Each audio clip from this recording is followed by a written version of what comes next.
What is up, Brothers and Cards family? It's another Sunday. It's a beautiful day out here in Swayze, Indiana. We are excited to watch some football today together as a family. So let's talk about our Flex 5 sleepers that we go through every week. This week, it seems like every week this group changes, and it depends a lot based on matchups. It depends a lot based on the depth chart for their respective teams, and they got a lot going on this week. So it's kind of harder to make our list here this time. But we think we got a good one here, and we think these guys are going to be successful today. So if they're on your bench, maybe think about throwing them in there in that flex spot. Number one, we got Alfred Blue. Lamar Miller is out. Alfred Blue has showed a couple moments of some potential this year. He's actually outplayed Lamar Miller in several occasions, even though Miller has been starting. And I know Alfred Blue is one of those guys that's been around the league for a while. He hasn't really done a ton, but this week maybe be the week that he gets his big opportunity. So Alfred Blue, definitely needs to be in that flex spot if you got it. Vance McDonald.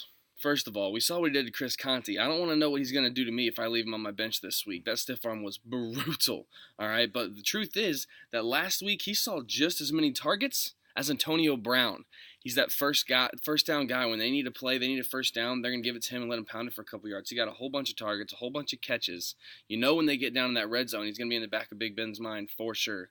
So Vance McDonald seriously needs to be either in your tight end spot or your flex spot. And I'm big on two tight ends. I'm a tight end in the starting spot and a tight end in the flex spot just because of how many targets they get. In our 20-man league, it is a PPR league.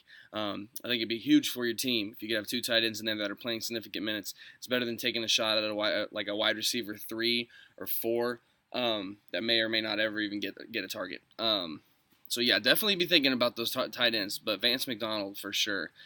Number 3 on our list is Alfred Morris. First of all, I've met Alfred Morris before. Super, super cool dude. I met him on a couple occasions. Once when the Redskins were in Indianapolis, and another time at Kirk Cousins had a 7-on-7 tournament that I was playing in. And Alfred Morris was there, just the coolest guy. We had a big rain delay, and he was playing Clash of Clans on his iPad, just like talking to us and chilling with us. And it was a lot of fun to hang out with him. Great family. And I hope he has a great rest of the year. I'm excited to see all the opportunities he's been getting in San Francisco. Matt Breida is the starter and doing great. Matt Breida is doing great this year, make no mistake about it, but he is pretty banged up. He had a shoulder injury. He was limited in practice all week. He's said to be good to go today, and we have no reason not to believe that. However, Arizona's run defense is not great. When you have somebody like Alfred Morris is kind of more of like a pounded-out guy, he's going to get a lot of touches just because when they get in that short yardage situation, 2nd and 4, 2nd and 3, 3rd and 4, 3rd and 3, and they think about running the ball, they're going to go with Alfred Morris in those situations. So he's going to get some touches today, probably more than most times when he's an RB2. But he's also a goal line guy. He's a goal line guy. They went to him many times when they get inside the 5. In fact, there's been drives where Breida had 2 or 3 20-yard runs, and they get down there into the red zone. They throw Alfred Morris in there. He ends up getting the touchdown. So he's one of those touchdown stealers. But I think he's just going to get a lot of reps this week as well. Next, we have Wendell Smallwood. Wendell Smallwood for the Eagles. He is technically 3rd string right now. You got Jay Ajayi, and then you have Corey Clement. Corey Clement didn't practice once this week. ESPN and DraftKings says that he is limited all week in practice. What's up, Tebow? And he's most likely not going to play. Now, they haven't ruled him out, so it's still possible that he could play. But they have ruled him out. So we'll see Wendell Smallwood. The last 2 games when he's been in that RB2 role, he's had, I think, 10 targets and 6 catches with a couple other big runs here and there. So he's got some potential. Wendell Smallwood for sure. Last one we have is Quincy Iwanua for the, I can never say his name right, for the Jets. Hey, listen, young quarterbacks, they're going to pick their favorites, and they're going to rely on them. Quincy Iwanua is Sam Darnold's favorite. Hey, buddy. So you definitely be looking for Quincy Iwanua. He's going to get a lot of targets. He's going to get a lot of short yardage catches that he can make big plays with. All right?